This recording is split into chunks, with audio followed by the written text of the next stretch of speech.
Da minoria, o deputado José Geraldo, pelo tempo de 9 minutos, e já vou acrescentar aqui o tempo de 3 minutos das breves comunicações, conforme Vossa Excelência solicitou. Então, Muito Vossa bem, Excelência tem 12 minutos. Eu te agradeço, presidente, porque vou tratar de um assunto muito importante ao povo brasileiro. Quero dizer aqui ao povo brasileiro que na próxima quinta-feira eu estou coordenando uma audiência pública na Comissão de Integração Nacional e o assunto é aviação aérea regional. Ou seja, vamos discutir o papel do Fundo Aéreo Regional no sentido a fazer com que empresas possam prestar serviços a essas cidades que estão mais distantes e prestar serviço com um preço mais barato, porque hoje o cidadão paga R$1.000, acima de R$1.000, R$800, R$900, para ir da capital para o interior, principalmente nos estados do norte do Brasil. Para você ter uma ideia, de Belém para Altamira, você chega a pagar R$1.300, R$1.500 em uma passagem. Mas eu estou muito preocupado porque recebi hoje uma carta aberta aos brasileiros do SINAR, que é o Sindicato Nacional dos Aeroportos do Brasil, e esta carta eu faço questão de dar repercussão neste horário que faço uso pela minoria, pelo Partido dos Trabalhadores. Eles dizem aqui, carta aberta aos brasileiros e às brasileiras. Diante do anúncio do governo Temer, que pretende privatizar a Infraero, empresa brasileira de infraestrutura aeroportuária, administradora de 59 aeroportos no país, os trabalhadores da estatal e o Sindicato Nacional dos Aeroportuários, SINA, vêm a público manifestar sua indignação e luto perante essa proposta. O SINA e os aeroportuários também pedem aos cidadãos brasileiros que avaliem atentamente essa iniciativa e tomem uma posição, pois o assunto é de interesse de todos, uma vez que os aeroportos, a segurança de voo e o acesso a um transporte aéreo de qualidade são essenciais para o desenvolvimento da soberania do Brasil. A sociedade brasileira precisa saber que, desde 2011, os aeroportos concedidos pelo governo à iniciativa privada têm sido maquiados com muito granito, mas tendo reduzido gradativamente a sua eficiência operacionalmente, eles são classificados abaixo dos administrados pela Infraero. O preço das tarifas aeroportuárias disparou depois das concessões e ainda foi criada uma tarifa nova de conexão. As concessionárias privadas foram favorecidas no aumento das tarifas muito acima do permitido à Infraero. Os maiores aeroportos do país, concedidos à iniciativa privada, são os que mais recebem recursos do Fundo Nacional de Aviação Civil, FNAC, criado com o objetivo de garantir que os aeroportos deficitários, localizados em regiões de menor demanda, continuem existindo para que a população possa ser atendida no transporte aéreo. O apartheid social também deve ser levado em consideração nesse processo. A população das classes C e D, que vinha utilizando o transporte aéreo, ou seja, viajando de avião, de forma regular, antes das concessões, está sendo empurrada de volta para as rodoviárias. Isto porque o aumento das tarifas impactou no preço das passagens, além do aumento de outras taxas, como o estacionamento nos aeroportos.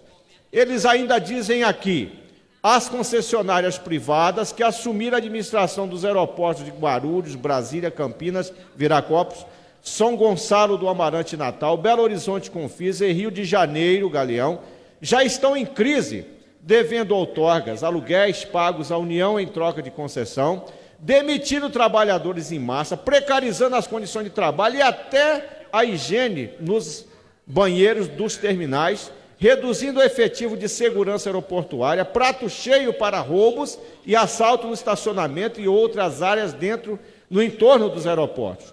Tudo isso precariza a segurança de voo operacional, colocando milhares de vidas em risco. Há aeroportos concedidos, inclusive, já com dificuldades para pagar a folha dos funcionários. Eles dizem mais ainda, a Infraero tem 44 anos de existência e é responsável pela construção de praticamente toda a infraestrutura aeroportuária do país. É uma empresa reconhecida por sua excelência e porte internacionalmente, atuando numa área técnica de extrema complexidade e grande capacidade de arrecadação de recursos. Os problemas financeiros que a Infraero vem enfrentando estão relacionados à má gestão e falta total de planejamento do governo visando sua saúde financeira. Na verdade, o que vemos é um governo que faz de tudo para destruir a empresa e então entregá-la de bandeja ao capital privado nacional e internacional.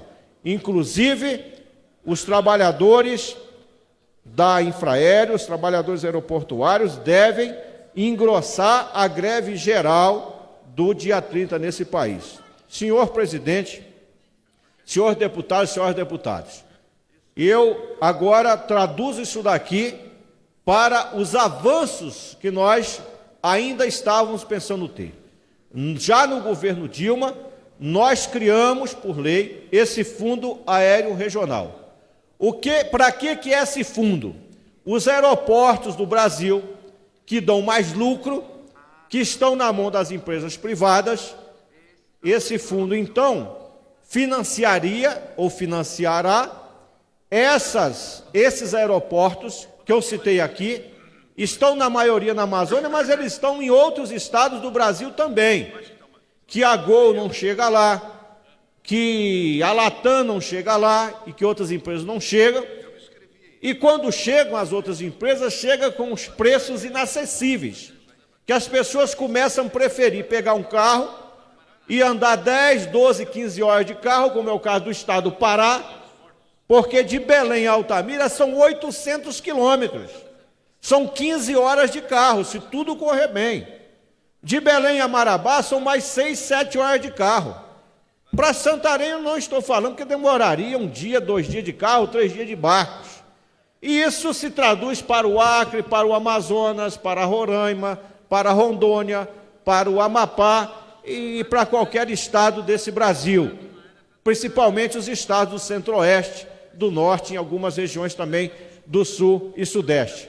Então, se nós tivermos esse fundo funcionando, uma passagem aérea que custa hoje R$1.000, presidente, ela pode cair para 500, e a empresa terá sustentabilidade porque mais gente vai viajar de avião, vai deixar o carro, porque uma coisa é pagar 1.000, outra coisa é pagar 500. Lá no estado do Pará, nós inclusive criamos a expectativa de 26 aeroportos serem ampliados, construídos, para fazer essas vias aéreas funcionar. Veja bem que uma região como o sul do Pará hoje não tem uma linha aérea regular, nem Conceição do Araguaia, nem Redenção, nem Orilândia. Estou citando aqui municípios que poderiam ter um aeroporto que pelo menos de segunda a sexta-feira tivesse uma linha regular, que passasse pelo menos uma vez por dia, indo de Brasília ou de outros estados para Belém, de Belém voltando, para a região centro-oeste, o resto do Brasil, mas não tem. As pessoas precisam andar 400, 500 quilômetros para chegar a Marabá, que é o aeroporto mais regular que nós temos em duas grandes regiões, que é o sul e sudeste do Pará. Se nós tivermos hoje um aeroporto funcionando em Redenção, nós já vamos ter aquelas 5, 6 cidades em torno, que no máximo daria em torno de 200 quilômetros, essas pessoas viriam para a Redenção para embarcar e depois desembarcar, tomar seus carros e ir para o município. Talvez um lá em São Félix do Xingu, ou pelo menos em Orilândia do Norte, que tendo um aeroporto em Orilândia, São Félix do Xingu, Tucumã, já poderia embarcar. E em Redenção, a cidade de Floresta do Araguaia, Santana do Araguaia, Conceição do Araguaia, Cumaru do Norte, Rio Maria, Banac, e as outras cidades da região, poderia também fazer embarque nessa região. O oeste do Pará, cidades como Altamira, Santarém, Itaituba, tá certo? Monte Alegre, que fica aí mais à margem, esquerdo do Amazonas, no Calha Norte, nós teríamos aí, podendo ter os aviões lá nas outras regiões nordeste paraense, Paragominas ter uma linha regular, Tucuruí ter uma linha regular, Cametá ter uma linha regular. Mas com essa decisão do governo Temer de privatizar infraero, aí a vaca vai para o brejo, como diz o ditado popular. Aí nós não teremos chance nenhuma de pensar em ter mais gente andando de avião nesse Brasil, principalmente no norte do Brasil. Nós não temos chance nenhuma de baratear o preço das passagens aéreas. É um absurdo os preços cobrados, desde dentro do aeroporto, senhor presidente. Eu passei agora 3 da madrugada em Belém para embarcar para Brasília e resolvi tomar um copo de leite, como todos nós fazemos, né? Até para o tempo passar, você vai lá, pede um cafezinho, copo de leite. Eu paguei, senhor presidente, R$12 em um copo de leite. Ao mesmo tempo, eu lembrei dos meus amigos que lá no assentamento, lá na terra, tira leite. Meu irmão, por exemplo, ele tira leite todo dia e vai vender na cidade, ele mesmo vai vender. Vende a R$2 o litro, ou seja, ele vende um copo de leite a menos de 30 centavos. Mas o que vende o copo de leite lá no assentamento vende a 15 centavos, até menos de 15 centavos. Ou seja, comparativamente, o preço de um copo de leite que é vendido por um produtor no estado do Pará, lá na roça, e o preço de um copo de leite vendido no aeroporto é quase 70 vezes de diferença. 70 vezes, é só fazer as contas. Então são preços absurdos que são cobrados dos usuários que passam pelos aeroportos, sem se falar da passagem aérea. E as pessoas que estão lá com seus comércios dentro dos aeroportos, elas dizem que precisam cobrar caro também para sobreviver, porque os preços cobrados dos aluguéis nos aeroportos é um absurdo. É muito dinheiro que se cobra para a pessoa ter lá uma farmácia, um barzinho, uma rede ou qualquer coisa. Então, eu vou estar coordenando esse debate na semana que vem, não vou me calar, e nós precisamos dar repercussão nesta carta que o SINA, Sindicato dos Trabalhadores Aéreos, estão lançando para o povo brasileiro, e é um absurdo o governo brasileiro falar em privatizar, em vender, entregar também a nossa infra-aéreo. Quero pedir que a Voz do Brasil dê divulgação nesta minha fala que acabo de registrar, principalmente com essas informações aqui do sindicato. Muito obrigado. Muito obrigado, deputado José Geraldo, do PT do Pará. Com certeza a nossa equipe competente da Rádio Câmara dará destaque ao pronunciamento de Vossa Excelência.